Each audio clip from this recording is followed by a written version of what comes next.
Good morning, good evening, everyone, wherever you're coming from.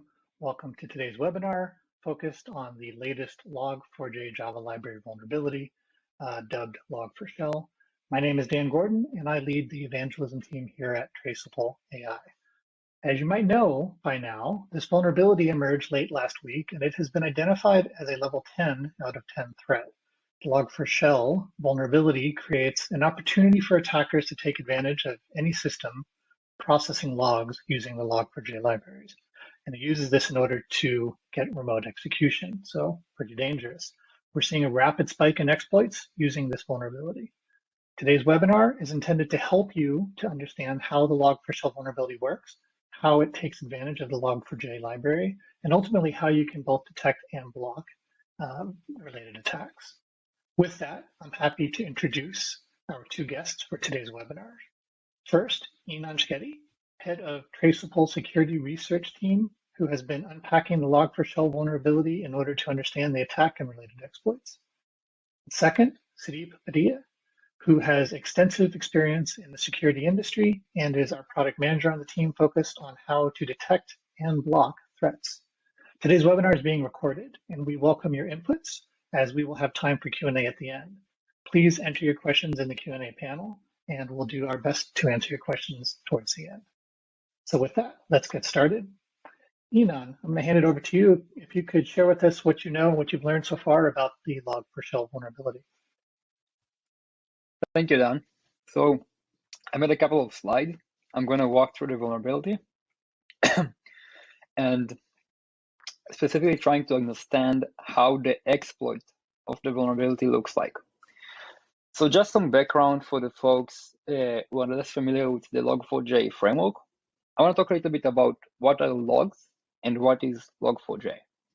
So logs is basically a mechanism for developers to record events that occur in the application, in the software.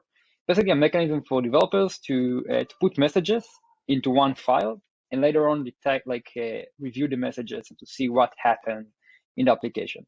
It helps developers to identify potential issues in the software application. There are two types of log messages. The first one is like hard-coded. So let's say that you have an app and then suddenly the CPU increased by 10%. So the developer might put into the log a message that says the CPU just increased by 10%. This is kind of hard-coded. There is no input from the user. But then the second type of log messages is those that contain user input. So for example, let's say that I log in into Facebook and then the Facebook API just logs the activity and writes into the log a message that says the user Hugo logged into the system at 7 p.m. By the way, Hugo is my stage name. If you see it in your logs, there's a good chance I was trying to exploit your system. I'm just joking. But the important part here is that the user input is something that is very important from the security perspective, and this is what was exploited in the Log4j vulnerability. So once a user input is getting into the log, it opens the door to exploit Log4shell. And the second, I just want to mention one point, that the nature of logs, especially if we talk about APIs in our applications, is to contain user input. Because if you think about that, users play a very important role in APIs.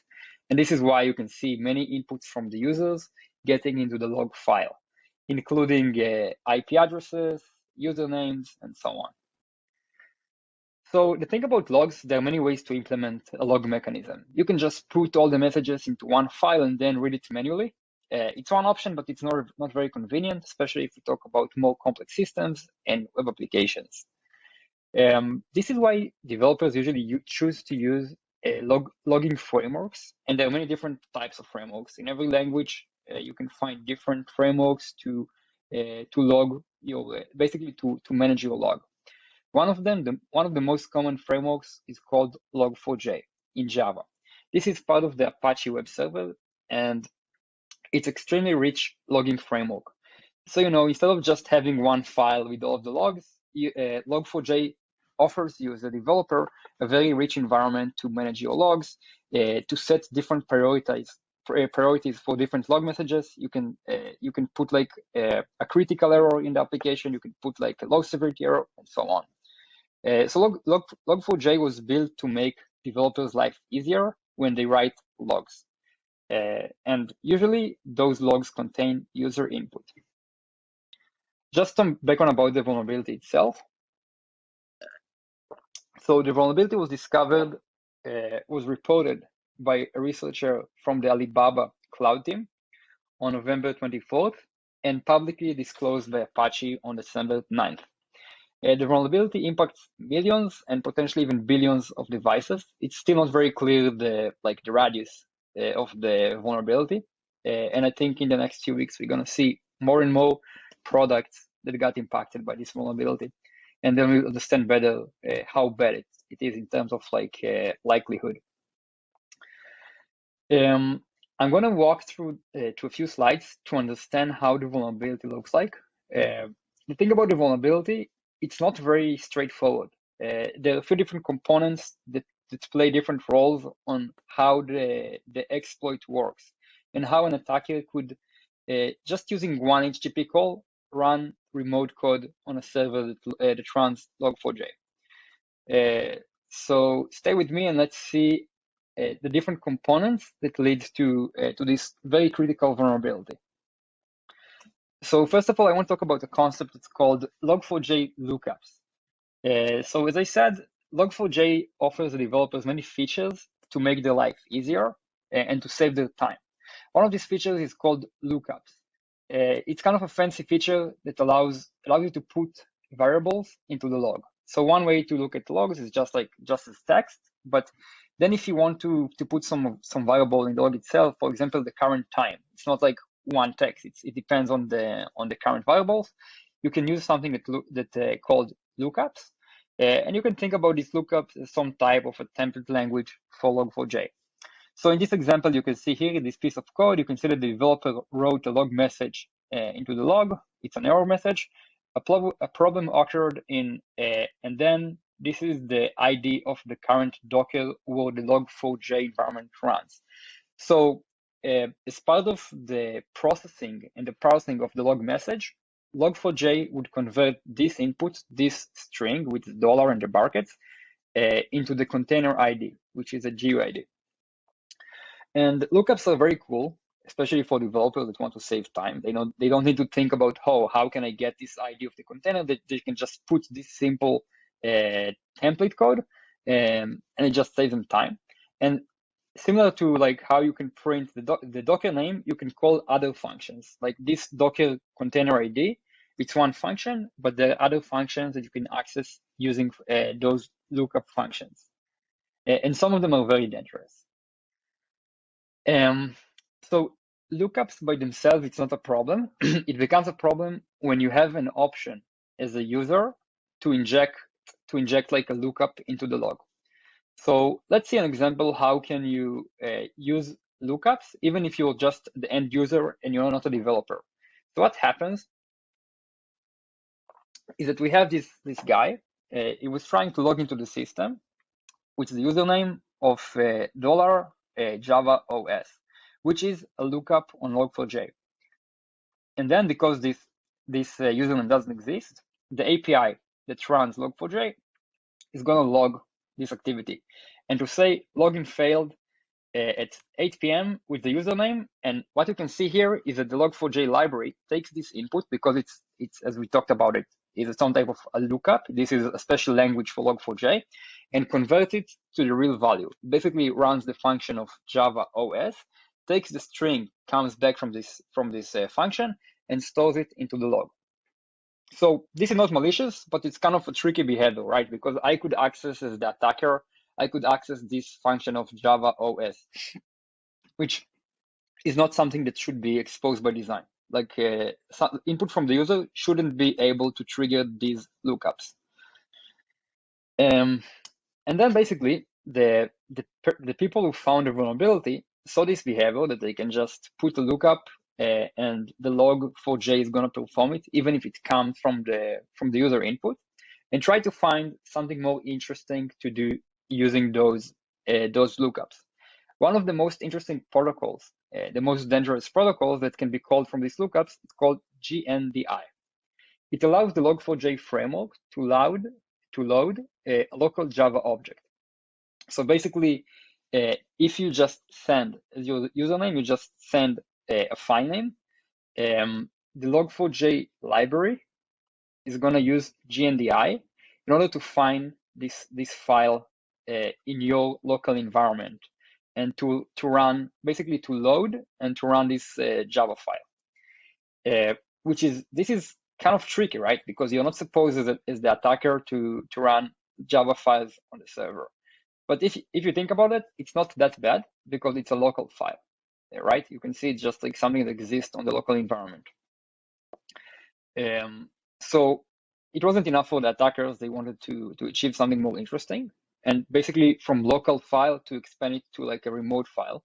So they can just tell the server to download a remote file, a remote Java file from a different server, and to run it locally on the system. And if you take a look at the documentation, this is from the Apache official website, you can see that it says that the JNDI lookup allows variables to be retrieved via GNDI. By default, it's going to be concatenate to this path of java conf/env. However, if the key contains this semicolon, no prefix will be added. And it means that you can use different protocols to retrieve the Java file as part of the GNDI. One of them is LDAP. Why LDAP is interesting? It's because LDAP is a protocol that allows you to retrieve files from a remote location.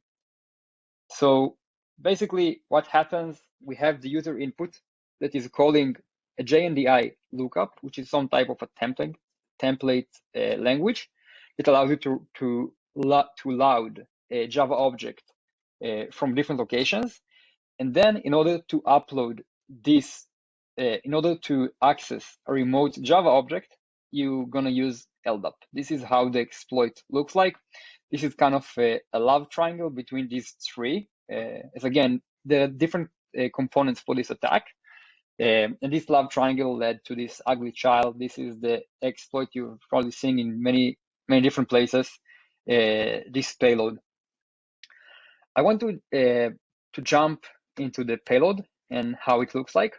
So first of all, this is usually how attackers exploit the Log4shell vulnerability. The malicious code would contain an input that looks something like that. First of all, the first character, the dollar and the bracket, it's basically something that is going to go into the log. This is the user input, this whole string. And then the dollar and the bracket is going to say Log4j to treat this input as a lookup. And inside this lookup, you can call different functions, but the exploit calls the GNDI protocol. And from the GNDI protocol, it's going to call the LDAP protocol that allows you to extract a remote file from a remote server. And this remote server, it's something that is controlled by the attacker, the evil.com. And the evil.com going to have a file called malicious Java. And the next step after you send this payload to the server, if the server is vulnerable for Log4j, is going to try to download the remote Java object from evil.com. And because the attacker has access to this server, it's basically a server that belongs to the attacker, it's going to return to the vulnerable server a malicious Java file. And this allows the attacker to execute any code on the machine, because basically you can return any Java code. And if your server is going to run the Java code that came from the attacker, it's game over. The attacker has full access to your system and can do whatever he wants to do, from like just shut down the system, to have like a remote shell, to extract all of information on your server, including database and so on. So this is a kind of like a basic explanation how the exploitation looks like. I hope you enjoyed the explanation, and now I want to talk a little bit what we are seeing in the last few days, because if you take a look at the logs of your web servers, you would see that many people are trying to scan for this vulnerability.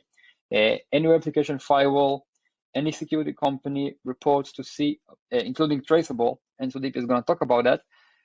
We're seeing a bunch of payloads to try to exploit this Log4shell vulnerability. So what we are seeing in the last few days that many attackers, many hackers around the world are trying to scan the internet for potential vulnerabilities. So they have two components to this attack vector. The first one is just to run the scanner. They scan a bunch of IP addresses. So what you can see here, they just send this malicious payload to a bunch of different servers, and then they wait for one to be vulnerable. And once a vulnerable server passes the information, it's going to download the malicious Java from the malicious server of the attacker, which is evil.com. And then the server is vulnerable and the attacker has full control. Just a few words on how can you protect. First of all, just update to the latest version of Log4j. This is the best thing that you can do. If you can't update, there is like a kind of a temporary patch. This is how you can handle it in different situations. You can set the system property of format MSG no lookups to true if your version is bigger than 2.10, and also the environment variable, this environment variable to true. This was published by Trend Micro. I'm gonna stop sharing and give it back to you, Dan. Yeah, great. Thanks for sharing all that great information, Inan. I have a few questions. How do you see the vulnerability in the case where someone is using little or no Java in their environment? Are they safe? Yeah, it's a great question. I've seen many people tell me, "Oh, yeah, I'm not vulnerable to Log4j because I use only Python." The reality is that there is a very good chance, probably like 90% chance, that one of your components in your internal environment is using Java. Java is such a common language, and so many components are written in language that even if your developers in your company don't necessarily write something in Java, you might have, like a VMware component or some router that is vulnerable to Log4j. So saying that you're not vulnerable to Log4j, it's kind of a very tricky statement because you're very likely to have a system that is written in Java that it might be vulnerable to Log4j. Yeah, that's a really good point. Java is so prevalent everywhere that you may not even realize that you're using some tool. Like I think vCenter, for example, was something that was highlighted as a concern. So Exactly. we haven't figured out yet, right? In the weeks to come, we will know more and more about just how widespread this is. So Yeah. I guess that kind of goes into the next question. Based on your experience as an API security researcher who's been looking at this and an attacker, how significant of a vulnerability is this for large organizations? Is this really this big a deal? I think it's the worst thing that happened to the internet since the beginning of time. That's a big maybe, statement. maybe in the past we saw like other vulnerabilities that were like as critical as that.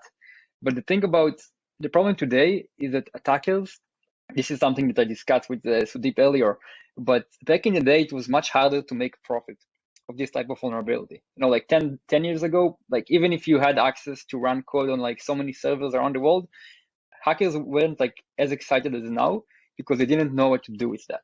Today, it's very easy to transfer it into money using like crypto miners, using ransomwares. Today, like it's kind of sad, but like the protocols how to convert attacked machines into like actual money are much easier. So the payoff is easier and more immediate, and the vulnerability is easier to execute on, maybe. Exactly. It's a really bad timing to have such a bad vulnerability that allows you remote code execution. And attackers are just very excited to exploit it because they can make a lot of money out of it. The other thing, Dan, is there is no perimeter anymore, right? As in, if this had happened 10 years ago, they were well-defined topologies with a firewall, or you could close the doors and block it off. But today, there's no perimeter. There are so many ways by which these attackers can come in the public cloud or the private cloud. There are so many environments which actually expose your applications to the internet. So that has also increased the blast radius, as you can see, from more than 60 instances, which are causing havoc right now. For sure. So final question, you touched on something what you should be doing to kind of get around this, mitigations, and not everyone can do all of those because right, we have to test to make sure we don't break things, etc. So what do you see as like the typical steps that an organization needs to go through, right? How they should be thinking about this to deal with this vulnerability? So I think it should be done in different phases. First of all, it's a very good idea to identify all the potential places that might be vulnerable. Basically, all the machines that you have that run Java, all the components that you have that run Java. Later on, to see where you can update which machines you don't have access to, and to think what we're gonna do about those machines. Basically, to have better visibility, and there are many tools that can help you with that. And the second point is like not less important, is to have some type of monitoring. Basically, if someone is trying to exploit a vulnerability, to have some component in the middle that can block the attempts. And this is what Sudeep is going to talk about also, how Traceable can help you to find those things and to block them. Ah, perfect segue. Do my job for me. That's awesome. Thank you for that handoff. So now I'd like to turn it over to Sudeep. As a product manager, you've been involved in building the security solutions for quite some time, and you're a key part of the team building Traceable AI security solution. Can you take us through how does Traceable AI address this attack?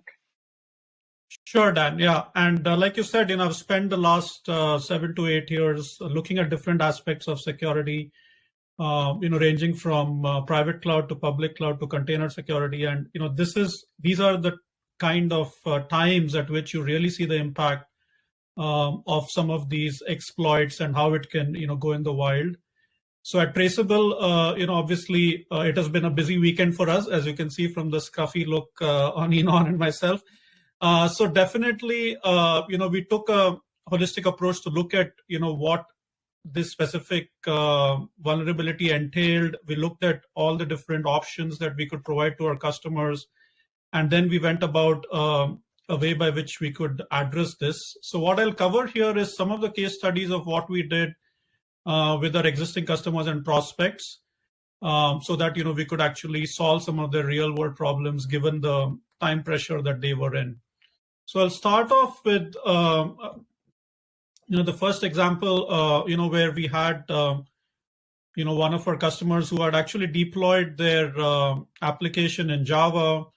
They were running in Kubernetes, a typical cloud native application with Amazon ELB at the front and a bunch of Amazon services like DynamoDB, which these Java applications were communicating with. Now, once they found out about Log4j, they did the basic analysis to see the versions that they were using and how they were susceptible to it. Now, in this case, because they already had the traceable agents running in Java, the first approach that we took was to see where all they had exposure to it. And then, we could make sure that if there was any malicious payloads which were coming in, there were specific instances where we saw, because some of the key environment variables tend to be passed as parameters in your APIs.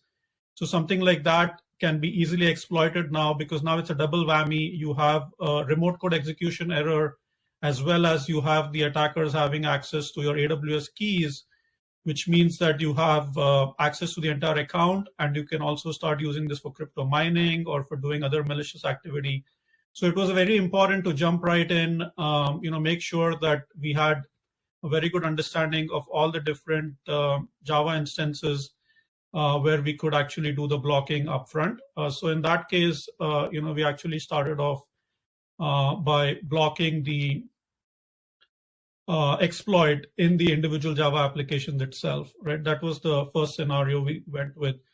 The second was also around a lot of the forensics, right? Because this actually came to be known on Friday. A lot of the work happened over the weekend and during the course of this week. So there's always this chance that, hey, we have done, all the necessary blocking, and we are ensuring that no new traffic can, come in, or no new attackers can come in. But how do you do actual forensics to make sure that anything, which over the course of the last 2 days or 3 days, how much exposure did some of these applications have? So that is the other approach we took. And because we have a detailed tracing approach, we could actually go back and look at all the instances, where some of this malicious payloads that hit some of these applications, and look at the traces to actually see what was the exposure that some of our customers had. So I'll quickly go over in the product how we can do that very quickly. So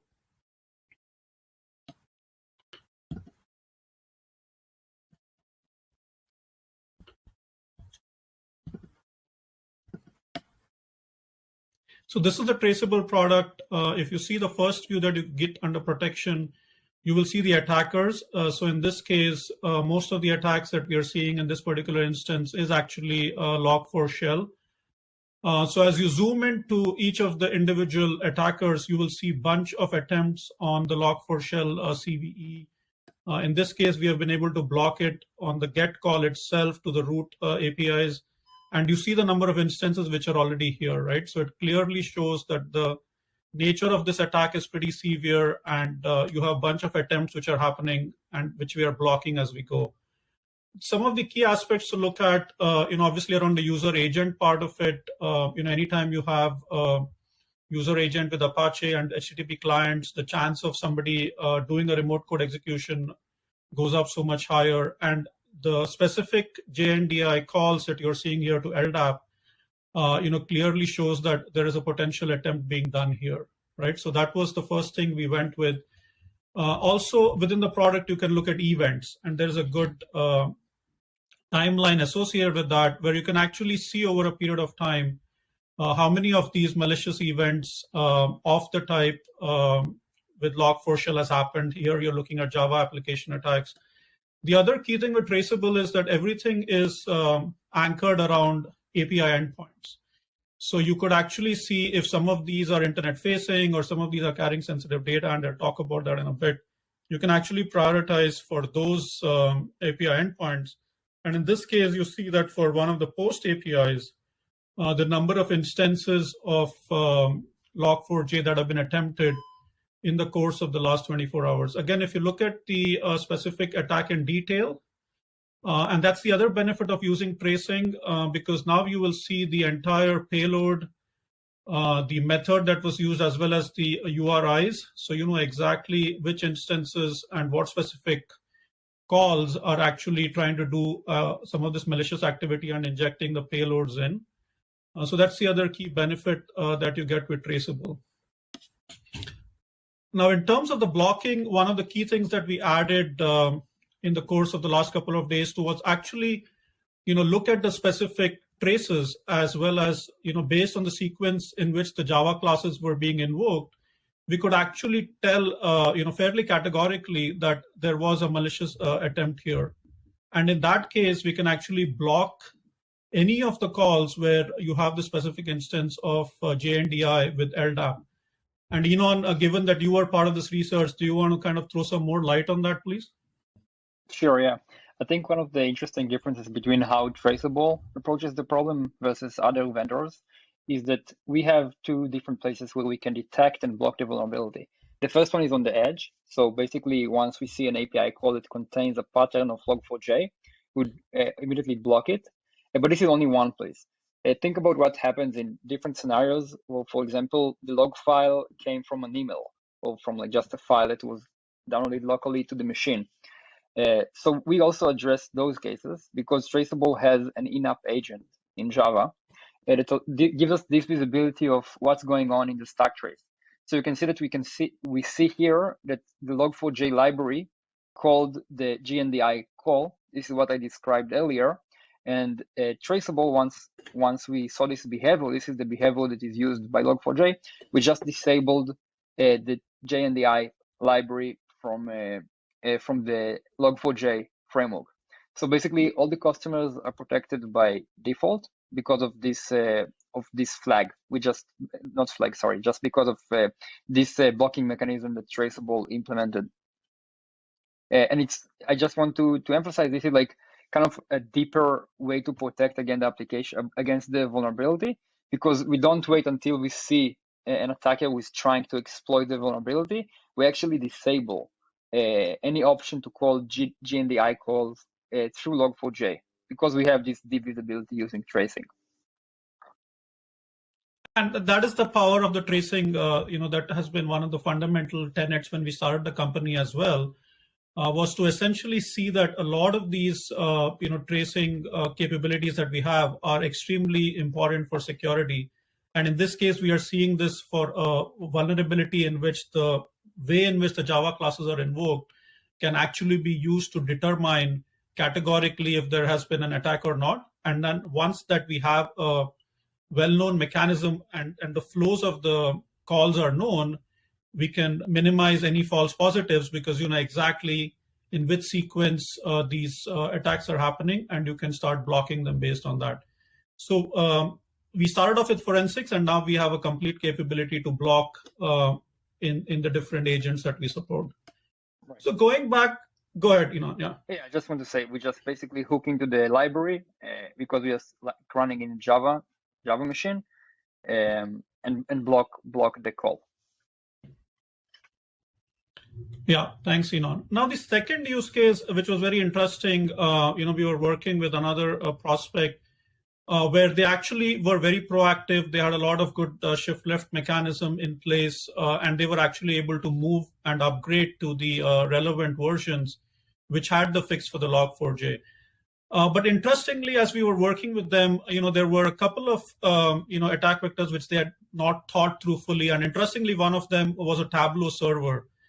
Now, like Dan and Enon were mentioning earlier, sometimes you feel that, hey, this is, off-the-shelf software. Who knows if there's an impact for Java or not? But as it turns out, and there was a good a note sent out by Tableau and an announcement which explained how they were approaching it. So Tableau was obviously doing the right thing, but it is going to take them some time to actually come back with the right fixes. So in this particular case, as we looked at, what were the traffic patterns coming in, if there was anything related to JNDI and LDAP, we actually have a mechanism by which we can inject it as a sidecar, either in Kubernetes or in this particular case within Nginx. So we were actually able to block it right at the load balancer level, right? So this goes back to the earlier point that we were making, that now that there is no well-defined perimeter, you actually need mechanisms by which all the different paths that you have between your microservices and traditional servers have to be looked through to see what is the potential impact, right? So in this particular case, because we have an ability to be instrumented at the edge, we looked at a very quick way by which we could protect that particular Tableau server till Tableau comes up with a fix, and I'm pretty sure they are working pretty actively on this. So this is another interesting use case where, the first time you look at it, you will do a bunch of scanning and you will then try to figure out where your exposure is. But there'll always be paths, which you need to make sure that you have complete coverage for. And this was another interesting use case that we solved at Traceable. Yeah, and I just want to add to what Sudeep mentioned, that similar to Tableau, we're gonna see there are many products that are written in Java that use Log4j. Like VMware and Cisco has just two simple examples, but if you have products by VMware and Cisco, you're very likely to have components that run Log4j. I think it's going to take probably a few more weeks, but in the next few weeks, we will see a more detailed list of all the vendors and all the products that are vulnerable for Log4j. And unfortunately, I believe it's going to be a very long list. And every company, like 99% of the companies that have digital assets, are going to figure out that they are vulnerable to Log4j in some way. And this is where the Traceable can help you a lot, because we protect also just the edge. Yeah, thanks, Enon. Now, another use case, which we were working with a lot of our, customers who have very large development teams, was actually helping out with the risk analysis and prioritization. Now, because at Traceable, we have access to the entire payloads, and we use this for a lot of the anomaly detection as well as for user behavior analysis. We have a very good view of the entire end-to-end services view, services flow rather, as well as what kind of data goes through them, right? So in this case, we had an instance where you had like multiple services which had Log4j. So the question then becomes which of them to prioritize, right? Because as a development team, obviously you have limited resources. Some of the new, cloud native application teams have very few engineers on the security side, or even in their entire development teams.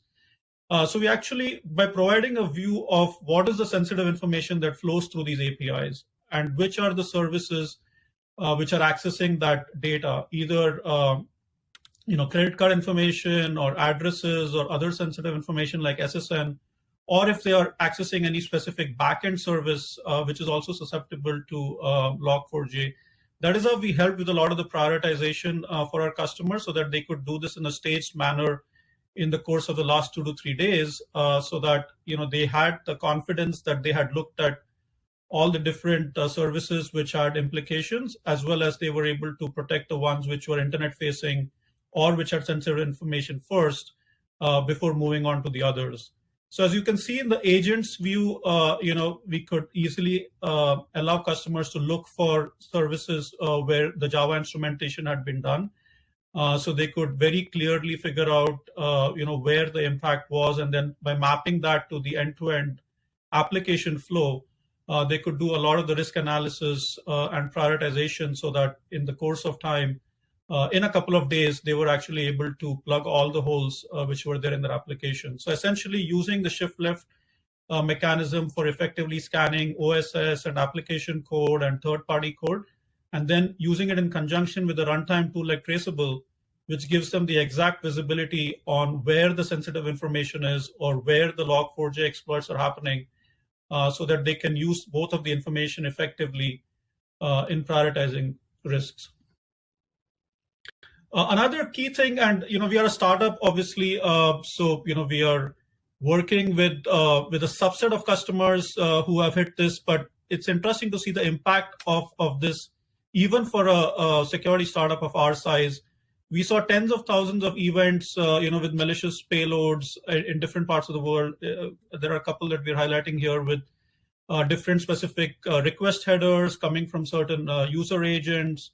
And given the mechanisms around tracing, both at the edge as well as in-app, we were able to identify this, and we are working with our prospects and customers to be able to better protect them in the course of the next weeks and months, right? So, but the scale of the impact clearly shows that something like this, like Inon mentioned earlier, is at the level where it is impacting pretty much most companies, most organizations, and most enterprises.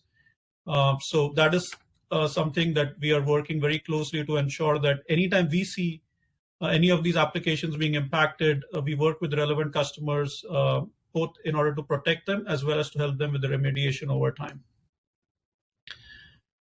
So to end, essentially the hypothesis that we had started the company with regards to defense in depth and having an approach where you can, protect your external APIs or internal APIs, as well as a whole emphasis on the analytics aspect, both with regards to tracing, with regards to data flow for sensitive data, the protection aspect and user behavior. All of this is coming useful in an attack which is actually happening in Java, right? So a lot of applications out there which use Java today, but the defense in depth approach has actually helped us, protect the different applications at the gate, and then do a bunch of forensics and blocking right within the application to reduce the impact that any of our customers can have. So challenging times, interesting times, but that's the approach we want to take so that we can continue to help our customers get over this this critical exploit, so that we can get back to safer times and enjoy the holidays before the end of the year. Here are a few resources, on how to test. Actually, if your pen testing teams can use this, can use it in conjunction with our tooling. Our customer success team is also available. They have a bunch of tooling mechanisms that we can work with your individual application so that we can uncover some of this. So here are some resources on the internet, but definitely for anything customized, for anything which needs us to work with you closely, we are here to help. Yeah, I just want to point out that the tool that Cybereason published is super cool. Basically, they call it a vaccine.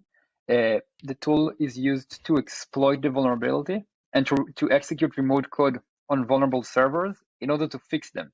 So they use it to exploit it, but once they exploit it, nobody else can exploit it. It's kind of like a very hacky way to protect other assets. It is really great thinking on their feet, given the situation we're in. It is a triage, but I just want to stress for the community, it is good, but everyone needs to get to the newer versions, the updated versions of Log4j eventually. Those are all workarounds, and they are great to get us past things, so that we can get the time we need to actually do the patching, the updating of libraries. But yeah, really great stuff. Hey, thanks, Sudeep. It's really great to see, the protection from Log4shell exploits that can happen here, and customer examples. A lot of really good stuff there. So to summarize, Traceable AI, what I saw here, can detect and block Log4shell attacks, and with fairly minimal effort. So that brings, of course, the question: how exactly much effort does it take to add a layer of protection to an application? Yeah, so the approach that we've taken with tracing, gives us a view of how some of these calls were happening right at the get-go. So that actually gives us a lot of efficiency when it comes to detection. And then in addition to that, in this specific case, we looked at how this vulnerability was being exploited. So we had the relevant signatures put in right away, and that made it to all our customers in quick time, because we have a cloud-based offering and it's all cloud delivered. So that made sure that as soon as we had the detection mechanisms for this, our customers could be protected regardless of whether it was on Nginx or Kong or within the in-app agents. And as we saw, the level of control or the level of the ability to actually indicate if there was a compromise or to actually block it based on the JNDI and LDAP calls could actually be done very efficiently with more certainty on our in-app agents, right? So the whole question around false positives gets minimized or goes away, because you know exactly the way in which the Java classes are invoked. And for those specific patterns, we can actually block that. So the defense in depth, as well as an ability to, depending on where we are placed, to have the right relevant context, actually helped us in solving this effectively. Okay, great. So depending on how you lay it out, but in general, it's really easy to get the sensors out there, the agents out there, or to instrument. I think we have an agent. Correct. Option 2 that allows you to very quickly, with almost minimal to no risk, basically start looking and seeing, and not just for Log4shell, but everything, right?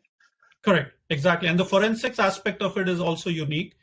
Like Enon and I were explaining earlier, because we could actually go back and see which of these applications had those specific calls or had seen exposure in that direction, we could actually help customers both remediate as well as know the impact that some of their environments actually had. Now that we have full blocking for that sequence, none of this will ever exist. But there's always that small window when, between the time at which the vulnerability is found and when the fixes go in or the blocking rules go in, which is why you see the 60 different variants of this out there, where people are actually trying to capitalize on this. And those are the small windows that we are further narrowing down and blocking as we go along. Right. Like you can use LDAP, you can use LDAP-S, you can use RMI, you can use DNS, etc. Right? Correct. We're still everyone. The field out there is still figuring out what they can do with this, right? So there's going to be. I know you said it'd be great if we could get to Christmas and not worry about this. I suspect that this is going to be the kind of thing that is going to keep on giving for a little while. We're going to have to keep adjusting and growing with it. So Correct. One more question for you, and you touched on this with defense in depth. I think one of the things that strikes me as interesting about this, or dangerous really, about this vulnerability is, you guys mentioned earlier, the border doesn't matter, the perimeter doesn't matter. That's so true with this, right? If I can get my user input and put my vulnerable code or my malicious code in there, it can travel right past a firewall or a WAF or anything and end up internally. So how important is being able to really kind of understand what's going on between the services internally? Yeah, so that's a great question, and in all honesty, that's been the challenge that I've been trying to address for the last 6 or 7 years in security, both from a firewalling perspective as well as an application security perspective, is that the applications are truly distributed now, right? So as we are seeing with the different variants, as in people are going to try to use this for crypto mining, people are going to try to use this for ransomware or a lot of the traditional mechanisms by which you can actually make a lot of money by by going after this exploit.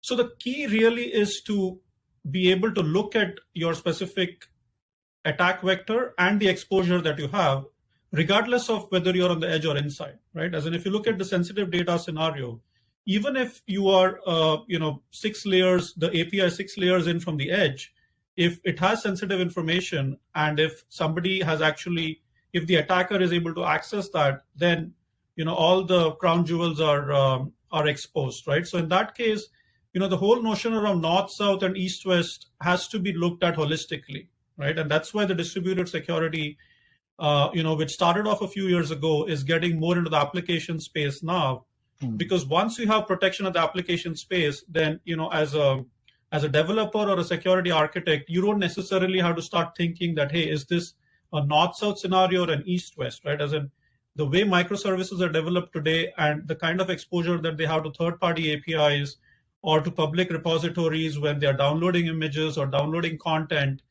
the whole notion around north, south, and east, west is disappearing. And the security products also need to account for that, right? So it's not just about defensive depth, it's also about how easily you can cover the attack surface depending on the different application stacks. Yeah, makes a lot of sense. Yeah. Great. Well, thank you. I think we're going to move on to the Q&A portion from the audience, questions and answers. Thank you, Inan and Sudeep, for what you've shared with us. With that, let's move on over to Q&A.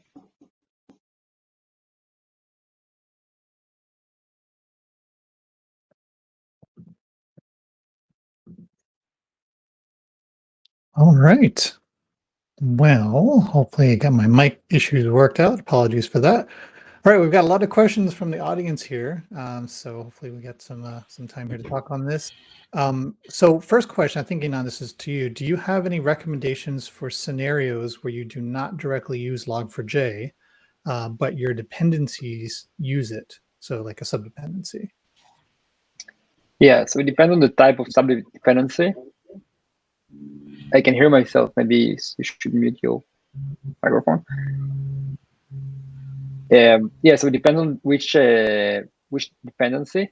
If it's in your application, you still need to update the Log4j library. In some cases, you might be using a different service that uses Log4j. In these cases, it might not be straightforward to update the library directly. It could be easier to set the flags that I mentioned earlier. Or perhaps probably the best solution would be just to check if the product that you're using, for example, if you're using VMware, if they published an update, and then just update directly the services you're using. But I think the key here is just update. Every update that one of your vendors have, if possible, try to get it done as soon as possible. Yeah, very good advice for sure. So let's see, another question. Thanks for that. How does the WAF plus RASP approach apply to vulnerabilities like Log4j? Maybe Sudeep. Yeah, I can take that, Dan. Can you hear me okay? Yep. Yeah. So interestingly, like we are seeing with a lot of the application vulnerabilities, you initially need the RASP-ish approach so that you can make sure that with the relevant signatures, you can block them at the gate. But both for prioritizing, which vulnerabilities need to be fixed first, given the wide range of impact that these vulnerabilities have, especially in a language like Java, as well as for doing any forensics to make sure that you have actually not been affected by this exploit. the RASP technology is very useful, right? And as we saw in the demonstration, the RASP-ish or in-app capabilities that security products have will actually allow you to see the call sequences or to see the way that the application flow has happened, to categorically to be able to say that whether there was a breach or not, as well as to just block the calls, right? As in, like we saw earlier, the JNDI lookup calls happening to LDAP can be totally blocked. So if tomorrow, just like the coronavirus, if there are more variants of this, we can block those variants as well if you are in-app. So it's always about, block the broader category on the edge, and then go in-app, look at the specific function calls and call flows, and then block that. So the RAS plus WAF actually is the best way that you can deal with application-specific threats. That makes a lot of sense. Thanks. Yeah, it's interesting. I think we're with this new vulnerability, we all probably feel like we have a little bit more experience with understanding how this works, right? From the pandemic. Okay, so another one. HTTP calls contain many different components like URI headers and bodies. Where should I inject the malicious payload? Interesting. What is someone planning to do? Maybe where would that be injected? Yeah, I love this question. Don't try to inject any the payload to any victim servers, only if you do it on yourself, obviously. But this is something that many vendors don't talk. You can see many different talks and webinars and blogs about Log4j, and people don't really talk about where should you put the payload. Usually when you talk about other type of exploits, it's directed to a specific parameter, a specific endpoint in the API. You have a specific function that is vulnerable. But the reality in Log4j, it needs to be any input that goes into the log. So it really depends on the implementation of the app. So it's not necessarily generic, because every app has a different thing that they put into the log. But at the same time, many times when developers log events, they use the same input, right? There's some things that are usually going to the log. For example, the IP address and the user agent. And if it's a system that has users, you can put your username or your last name. I see some. Okay. Yes. So I think just the easiest way to see if a server is vulnerable to Log4j, Log4shell, you can put it as in your HTTP headers, because they are most likely to be logged into the log, specifically the user agent and the x404, which represents your IP address. And if it doesn't work, it doesn't mean that your server is not vulnerable. It just means that it might mean that your server is not vulnerable, but it's more likely, it's also likely that those parameters didn't go into the log. And then you need to start being more creative and to think more like an attacker. You need to make it more like a pen test and start thinking, okay, so which parameter that's sent from the users might go into the log? And then you can start saying, okay, I see there is an option to send a comment in the website. For example, on Facebook, you can comment on a photo. Then you can say, okay, maybe this place is vulnerable. I think we saw an example in Minecraft that a message from there is a chat, and every chat message going to a log, and this is how the hacker exploited the Minecraft Log4shell just as a text message. So it's not, there is no only one place where you should put it. There are two steps. The first step is just to put it in headers and to see if one of them goes to the API. If it doesn't work, you need to start thinking a bit in a more sophisticated way and to think about specific individual parameters which are most likely to go into the log. Great, thank you. Let's see. Next question from the audience. So does Traceables, I think Sudeep, this is probably to you, work if I'm not using Kubernetes or containers? So we saw it in the slide in Kubernetes. Yeah, absolutely.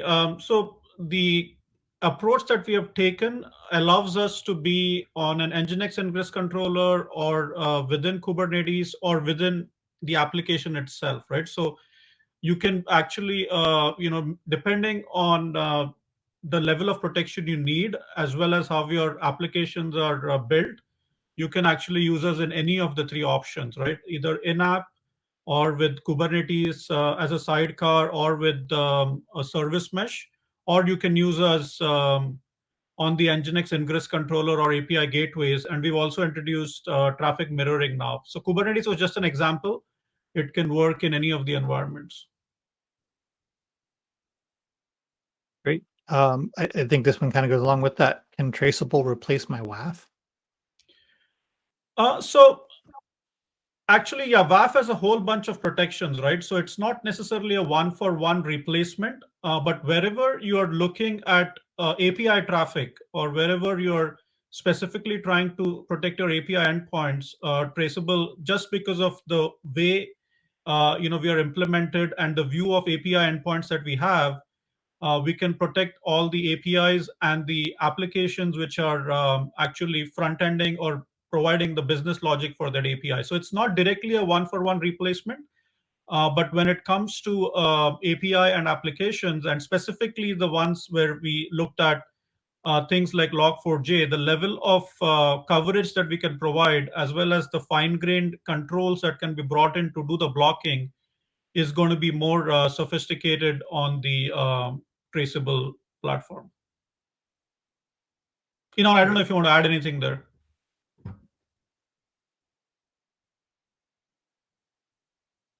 Okay.